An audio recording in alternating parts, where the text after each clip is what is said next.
Oh, hey, how's it going? Happy Friday. Thanks for starting your weekend off right with Nerdy by Nature. While you're listening, feel free to crack open a craft beer. Sit back, relax, have some fun.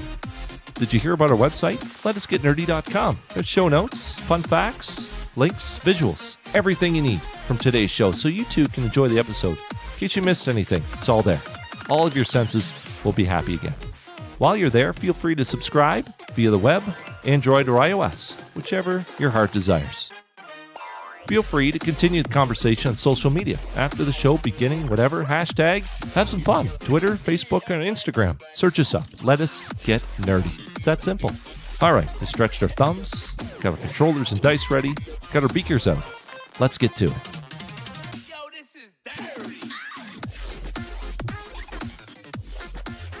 The Holy Trinity.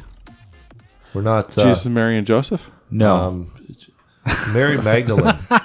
Well, in this example, in Nerdy by Nature, we're talking about Mary Magdalene and had a baby with Joseph without insemination, but the computers, the Holy Trinity, back in the 80s, inseminated every house.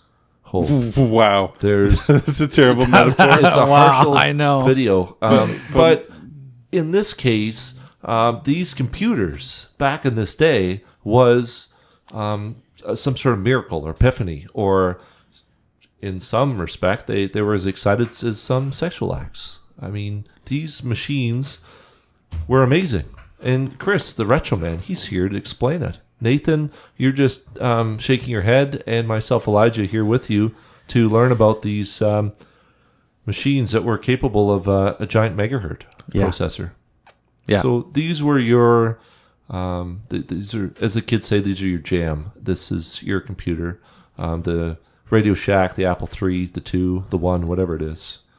Well, it was primarily Commodore, Apple, Commodore and 64. Radio Shack. Commodore 64 Yeah. is, you still got one, I still have a few, so actually. you know how fast they are. Yeah, I do. Load 8 star dot star something. You got it. Close enough. Yeah, use a tape drive with it. Yeah, I mean, it was a crazy time back then, and I mean, technically, this whole home computer war thing started around the 1970s and basically peaked in the 80s, which is about the same time that I got my Commodore 64. Right, that's when in the early 80s, that's when the 8088 came out, or the 8086, whatever you want to call it. Somewhere in there, IBM, yeah. Yeah, they came out with those machines that were giant keyboards. After the VIC-20, PC, whatever happened, was really rebranded in the early 80s and just took off. Insane. But I guess it took a good 6 years for PCs to actually enter the average Joe's house. It did, and part of it was that they were so expensive, and then you needed, like all the attachments to go with it, and the software and everything like that. And I think the important thing out of what the Trinity did was made computing affordable, and also have the right games, and productivity software and everything that went around with it. Right. That was, again, affordable and out there for everyone to be a part of. It wasn't just big corporations or the military. Exactly. Or, say universities using these. And that's the thing, like with Big Blue, IBM, right? It took many years for them to come down from commercialized business machines to some sort of desktop version that would primarily be in an office situation. They weren't really too scared of the home computer market itself. Right. The Apple One, 666 bucks US. In that time, That was a lot of money still. Yeah, it that was, but a lot. computers were like $2,000 back then. And then you need to buy the monitor. You need to buy it, which was what, 280 by 192. Yeah, I think some of the earlier Insane. models, though, I mean, you could do. I think that one was able to hook up to a TV or Oh, right. So the keyboard's not included. keyboard was part of the unit. The Apple, it was all in one unit. That's why I'm saying that it was affordable, because it was all in So one. This is the rarity that everything came with the machine. Out of Yeah. the box. Yeah, out of the Cassette. box. The Commodore 64 was the same. You could hook it up to a TV. The Radio Shack TRS-80 series. Did those come with cassette tapes, or was the 5 1/4 floppy optional? Do you remember? With which one? The Apple One. We'll start with that. That one would have been five and a. And then the cassette quarter. was an optional buy. I think so. Yeah. Imagine storing your dad on a cassette tape. I remember that. You might have done that with. It was Commodore 64. slow. Yeah. You go back and forth. The tape stretches. Completely the world of analog and storing data is a nightmare. But in the 80s, this was the norm. You put up with the rewind and fast forwards back and forth all day long. Drove me nuts when I went to play Dig Dug or something. Mm-hmm. Tried with the VIC 20 and tape machine. 20 minutes it was done. Throw it out. Yeah. Can't do it. I like the big 5 1/4 floppy disks and their little dust sleeves that you had them in, and They're like a collector's item. yeah, and then you'd have like those little kind of like disc holders that look kind of like the business card organizers. Yeah. Oh, like a Rolodex. Yeah, kinda like deal. a Rolodex, exactly. Yeah. Chris has his those are 5 1/4 floppies signed by Wild Bill Steely. Yeah, I wish, right? It's not a fact, it's a dream, but it sounded pretty good. Yeah, I've got 2 of those Rolodex kind of diskette kind of holders, and a whole other stack that I just don't have any space for. So what's this Tandy? The $600 with a monitor? Yeah, that's the Radio Shack and Tandy are essentially the same kind of company. Now, with some of those machines in the earlier years, they had to come with their own monitor. So you had to buy it as a set. But I think later on, you probably could have hooked it up to a TV. So stepping back, I saw 200 units were sold for Apple One, and then the Tandy was like 200,000. Yeah. So Apple didn't take off at all. No. Was Steve Jobs, was he in charge of this Apple nonsense back then? Oh, yeah. Yeah, very he much so. started it Yeah. all? Like, I mean, he might have thought he was Jesus, but he definitely wasn't getting the sales numbers. Tim thinks he's Jesus. He just wears a suit. Yeah, I mean, Comes with the dumb ideas So- like the icons on the side Oh, of his so Apple wait. device. If Tim thinks he's Jesus, then that meant Steve Jobs was God in this scenario. Okay, understandable. Thank you for As picking the, up what as I'm the putting Son of down. God. Appreciate Well, that. we were doubling down on the Holy Trinity, so Bill Gates is the Holy Spirit, I guess. I don't know. I would personally say Steve Wozniak is probably the Holy Spirit, but that's because, does great deeds, but is not actually really seen much. So who At gave least the back gold, in the the mirth, 70s and the 80s? incense? That's the three wise men. That's Right. something different. It's- Apple One could be like the gold. No, I think you're really much. stretching it too far. I've I think we just focus on how home computing in of itself was a revolution, because that's why they used the word and the term, because up to this point, computers were only in businesses and companies, because they were really expensive pieces of technology. Yeah. And suddenly, even though back then, 600 was pricey, and when I was a kid, you'd be dropping maybe $1,000, and that was pricey, but still it was way more affordable than it used to be. And it also became something where people started, having one in all their homes, right? when you get the TRS 80 in color in Yeah. the 80s, it's $400. You got joysticks and ports and whatever else you need. Oh, maybe even hook up a dot matrix printer if we're there yet. But 3 years it took Radio Shack to develop something that's kind of now into video games. yeah. Even yeah, more reason exactly. to get into the home. That was really the driving force. Was a lot of it was video game related, productivity, what you could do with the computer. The whole point was that they were trying to make it affordable. And find a way to market it, Yeah. the computer, and the holy trinity of computers, into the homes. Just like that. It's magical. Now, if you look at the price point, though, of say the original TRS 80 is at $599, and then the color version ends up being $399. So you can see as they progress the tech, they drop the price to become more competitive. Well, I was going to say, like, you see that same strategy in any business, but more importantly, you saw it through the console wars, right? Where basically you've got somebody with a bit of a lead or a bit of an edge drop their price to undercut their rivals, like Microsoft would do with the Xbox, and get into that kind of bloody war for more control of the market. Right, PS4, Xbox, the Xbox One X, the name that you love to hate, Nathan, was $5.99 Canadian. That's pennies in U.S. funds. They have like 12 teraflop video cards, and they have to be taking a loss on this hardware. Do you think these guys, like the Radio Shack and the Commodore 64s and the Apple devices, they had to be taking a loss on this stuff just to get in the market, no? No.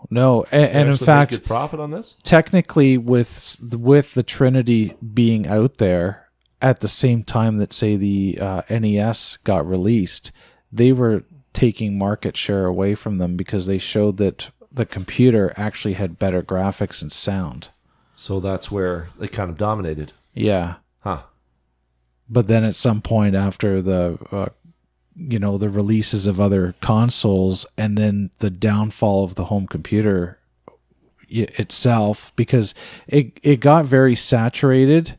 Like everybody and their mother was making, computers. Sure. There were companies that were popping up, companies that were bought.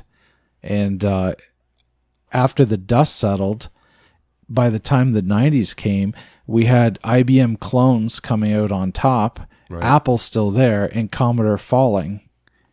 Yeah, but I thought in their heyday in like the 80s or whatever, I thought Commodore like basically cut the legs off everybody else for a little while. They did. They were the leaders. Yeah. And that's because they were able to offer a machine at a reasonable price and the capabilities of it. But compared to the rest of the other models, the other two, they were more expensive. But wait, wasn't the 64 like something like $200 or something? No, it's $595 US. Okay, so it was just like cheaper than everybody else, though.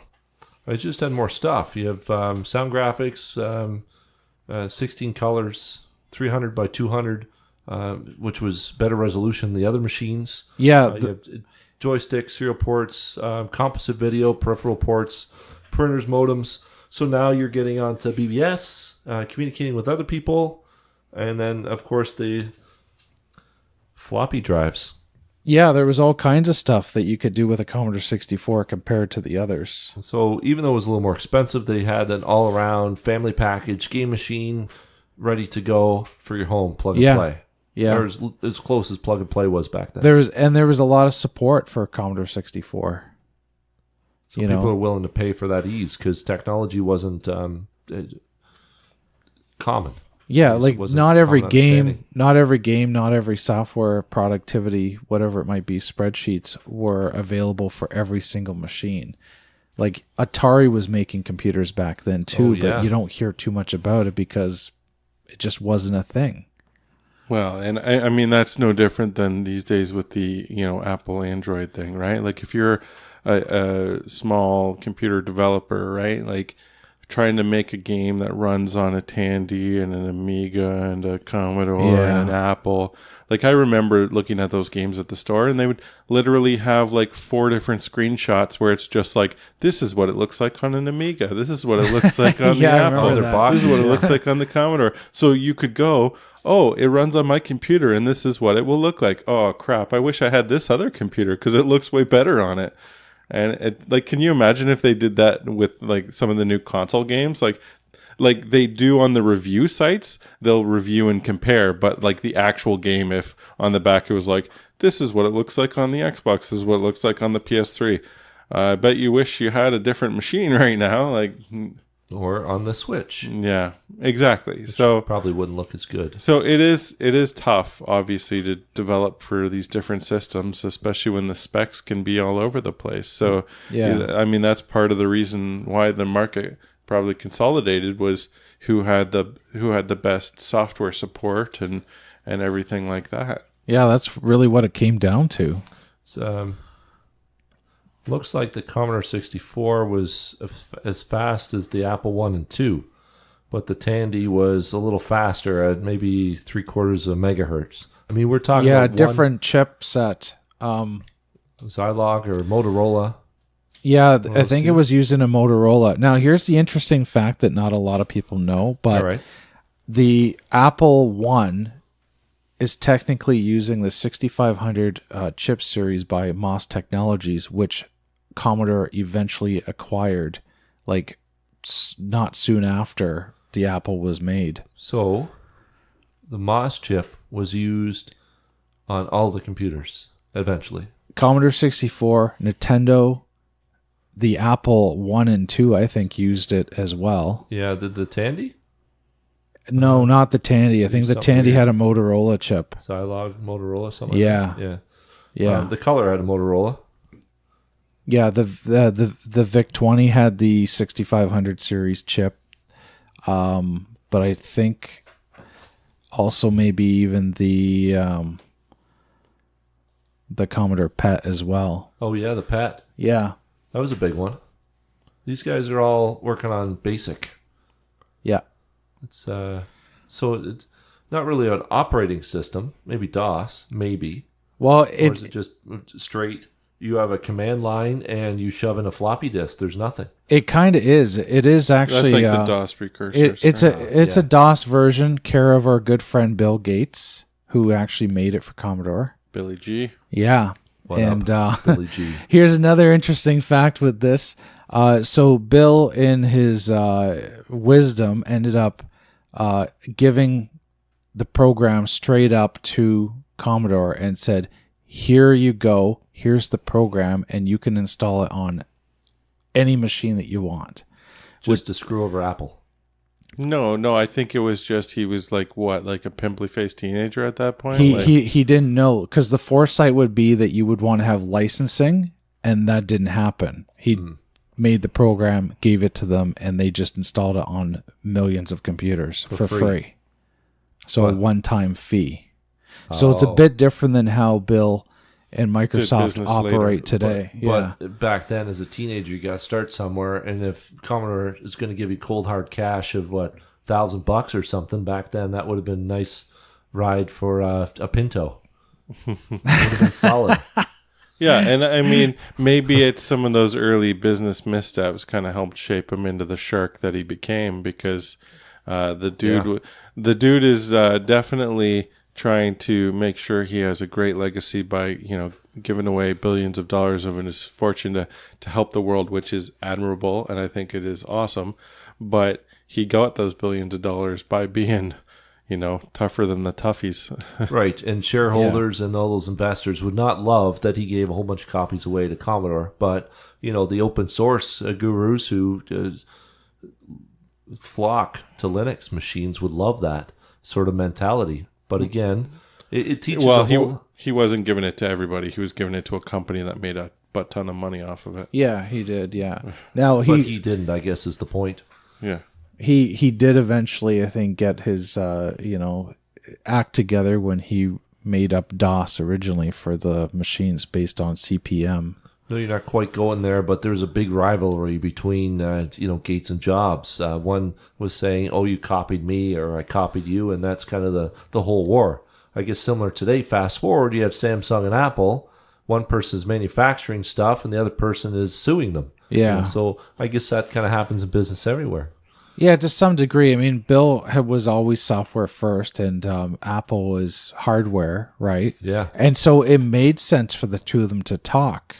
Sure. At least to collaborate somehow, but it didn't always go that way. Yeah. It's kind of shystering each other in the name of business, to be that tough soul that Nathan claims Billy G to be.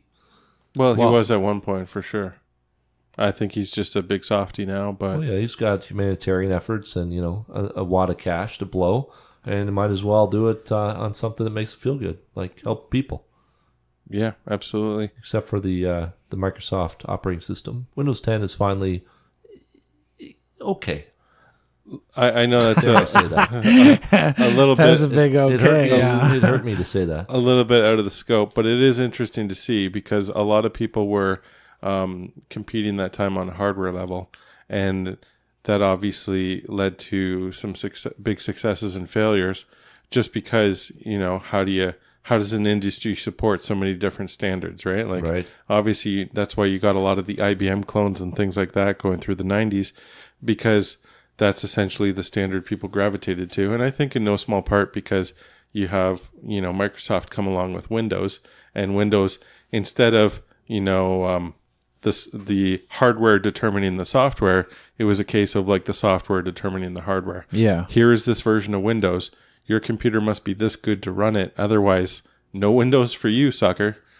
Yeah, Windows 1 and 3.1, all like that. All the games were... 3.11, yo. Classic. Loved it. Yeah. Chris still has an emulator of 3.1. It's if you're great, interested yeah. in being a little Tandy, Yeah. if you will. No, you got to get that 1-1 for me. It's the 1-1. The single one. No. I have 1-1. I think okay. I'm pretty sure I do. It's like false hope or superstition. Yeah. That's like Friday the 13th saying that it's all good that day. No, that's like what XP and XP Service Pack 2. Like it's it's a different ballpark. Fair. You got to get what all the about patches. 'cause if Vista you and don't- XP? Well, no, I don't even know what that is. That's apples and That's like oranges. Old Yeller No, and isn't Vista a you know, the Thanks. cute kitty that you adopt from. You got my attention now. Chris is like, hello. But I'm Yeah, just you're right. But in case you weren't following at home, in this analogy, Vista is like Old Yeller that somebody needs to take out back and shoot. And the cute kitty was XP because I kept that on for a long time. That was a lovely visual. It's pretty rock solid. Yeah. It works. The IQ is coming out. I dig it. This hardware, Chris, help me out. 1 megahertz for real? Yeah. That's okay. Okay, we're in a lot more than megahertz. Yeah, we're now. like gigahertz now. Gigahertz. Yeah. 4. Are you having troubles with the zeros there? No, I'm talking about I'm thinking about the cores that mobile phones have. They have 8 cores that are 1.45 gigahertz each core. Right. And we're talking about a megahertz machine in the early 80s. Let's put it this way: the smartphones 1,000 from times. Yeah. It's 1,000 times Yeah. 8 cores. So It's- like 8 times. So 1,000. it's fast. Okay. 8,000. The smartphones that we had for even the last 10 years Like the are Palm? still faster than this. Palm OS for sure. Yeah. And so, yeah, we were at the PC Museum last year, and the gentleman said that it's like 1,000 Commodore 64s are still not as fast as these phones. Yeah. Even the crappiest ones, the flip phones. Forget about it. And I mean that you can argue is why the console, the home computer war has now changed into the, cell phone or war, which is now people are saying is more along the lines of like the tablet war or the connected device Or the thing. watches, Yeah. or the Fitbits. I don't know. It might even be the whole laptop versus tablet thing now. Yeah, With the desktops. detachable screens. Yeah. Or now it's touchscreen with like Right. Nathan said, just your screen is there. That's the computer. Yeah, the technology's ever evolving and ever changing, and I think it's difficult for.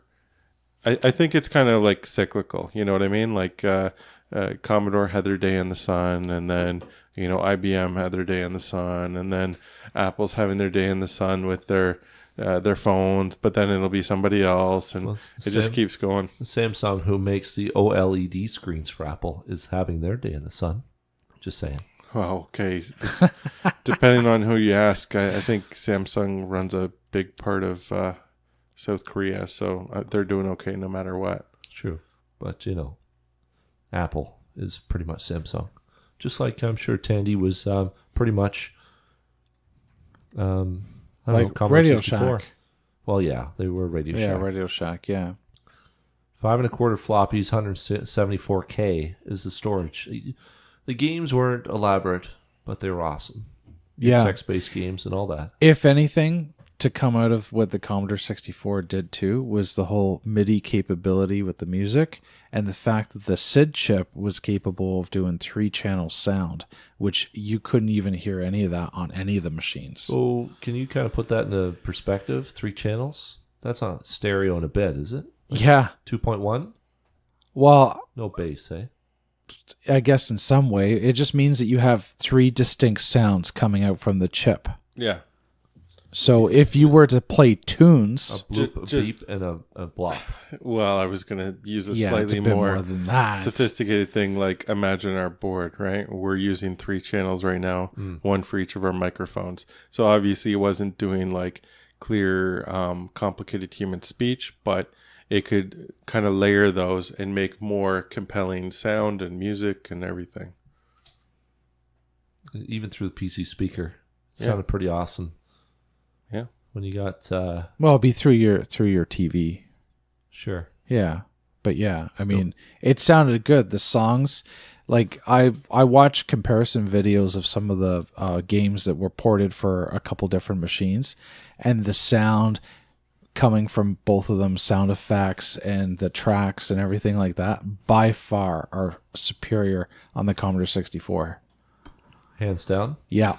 I guess if you're having 3 channels versus none. Well, one, None. one, That's no sound. Oh, thank you. Half a channel. a bleep. Yeah, That's awful. basically what Chris is saying. It's bleep bloop versus Mozart. So really, it was just kind of no comparison. That kind of led into MIDI and oh wow. You could get a MIDI cartridge that goes into the Commodore 64, and you can make it go into like basically a keyboard, like a electronic keyboard. Like the Casio keyboards back in the day. Yeah, with the yeah. little drum buttons. Yeah. Those are gold. Keyboard Kitty. That's good. Could have Oh, yeah, started on yeah. a 64. Not to digress too much, but then you had the Sound Blaster, and that was a whole different ballgame. True. Yeah. I mean, that was way over. Like, Oh yeah, we're talking 90s. yeah, 90s when that It's happened. like But the yeah. grandkids of these computers today.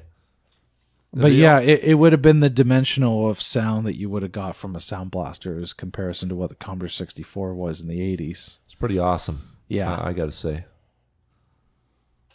What's your favorite out of the 3? Well, of course, Commodore 64. That's I guess. You don't always have to have the computer in present time to be your favorite. Maybe it was one that you reminisce about. So the Apple wasn't your favorite, or Tandy. I never really played with the Apple, but I did play with the TRS-80, and Color? it was a green monochromic screen, Wow. and you know how like you had to buy a Commodore tape drive and hook it up, right? Yeah. Well, with the TRS-80, it came with a plug that you just put in the side there, like a microphone parallel? jack. Okay. Like a, what is it, 1/3 inch or Like 3.5 mil or 3 mil, right? Yeah. And then I would put that into a tape recorder that I had, like just a standard desktop tape recorder, and I was able to use the tape drive. Nice. So I mean, in that respect, for people who were buying this at the time, you didn't have to buy the name brand attachment. You could have just used one that you had sitting around the house. You could have got the third-party Mad Cats. Is that what you're saying? the Turtle Beach? Yeah, or the Turtle Beach. Yes. So you could literally just pop it in the sound jack and it would work. Yeah. So there's no serial port, no parallel port, No. nothing. It's just strictly recording the data in audio form. Right. So it had separate Wild. cables, one for the earphone and one for the microphone that went into the tape recorder. And then the cable back to the keyboard, One and that for the was it. microphone. That's what he did. Yep. That's fine. Speaker. The middle finger was for Apple back in the day. Yeah. That's fine. I don't mind. You got it? Take that, Tim. He didn't see that. But how are we doing on time? We're doing pretty good. I mean, we're talking about 2017 now versus the 80s. We've flown into the future, and it's been a ride. 28 minutes. Oh, okay. So just any closing points, bring it home. Personally, I was also a huge fan of the Commodore 64 because that was what I knew. I mean, we had a lower version Commodore at my elementary school that we all got to play on during, the computer time and play lunch those breaks. Carmen San Diegos and those islands and those Lemonade. And there was this Lemonade. some I want to say DuckTales, but that's not right. It was more like a Mickey and Minnie kind of thing, like a Disney thing where you had all these amusement park and mini games. I don't even remember it, but Tycoon? it was great. Sorry? Too early? Tycoon? No. Real Parks, Railroad? No. And then we had the 64 at home, and that was fun. And so before we moved to, the x86 families kind of thing, IBM clones, that's what I grew up on. So, I'm a little bit biased towards them because I just didn't experience the other stuff, Do you remember the Acorn computers that we had at the school with the Commodore 64s? They were kind of at the back wall. They had the little triangle that was like a math game. Acorn. Black and white screen. We went to the same school, didn't we? Maybe in high school. high school, not Yeah, they elementary might have school. been educational systems or ones that were built specifically for schools. Because we had one called Ulysses, and it was just a fairly large unit with a big, huge hard drive. Yeah, this must have been one of the IBM clones, the Acorn Yeah. we're talking about. But yeah, they were pretty wild. Yeah, and they were probably just for the schools themselves. Yeah. Did you have a little computer at home there, Elijah? I had the VIC-20 a little late on, and then I got into the 286s when the mouse wasn't fluid enough, so I relied on keyboard shortcuts, what I could do. But the Atari and the VIC-20 were my frustrating points. Go-tos. You had the cartridge in the back, so we Yeah. didn't have the tape drives or the 5 1/4. We just had the Nintendo-esque cartridge right in the Okay. back. So you must have had a bunch of games. Yeah, a few. Yeah, I had like 5 games, and the rest were all on disc. the rest was cassette tape, and that I couldn't get it. Like you just try to, like I said, rewind and fast forward to the second, and there are no games there unless you hit the exact point at the start. Otherwise, it didn't load. I couldn't do it, so I just went with cartridges, hope for the best. And eventually, SNES came around, and then I had to wait for a bit, but it was worth it. Nathan, it was worth it for you to have those computers in your life. Oh, absolutely. Now you're one of the leading geniuses in Canada. Not even close. But I would say that You're in the running? growing up on computers gave me a good working knowledge of computers, which has been useful in pretty much any job, because any job these days you use computers to some degree. So being lot. comfortable with them I agree. Yeah. is a good thing. Parents always say too much for your kids is a bad thing, and that's fine. You don't want to be dedicated to the computer, but I mean, you get the kids born with this technology, 6, 7 years old, they're figuring out stuff that I didn't know about, and I thought I was pretty savvy at this stuff. But when it's like your left hand, it's natural, it's wild.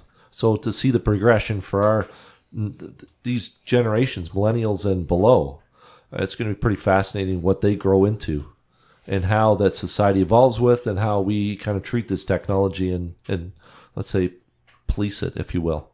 Otherwise it could go south pretty fast, just like the Commodore 64 did with Carmen Sandiego. It was pandemonium. Good times. 17 million of those were sold, so those were some really good times for many people. Oh, yeah. Yeah. Everybody that I knew had one, and you traded games, and that's just how it was. And then Microplay came in the 90s, and life is history.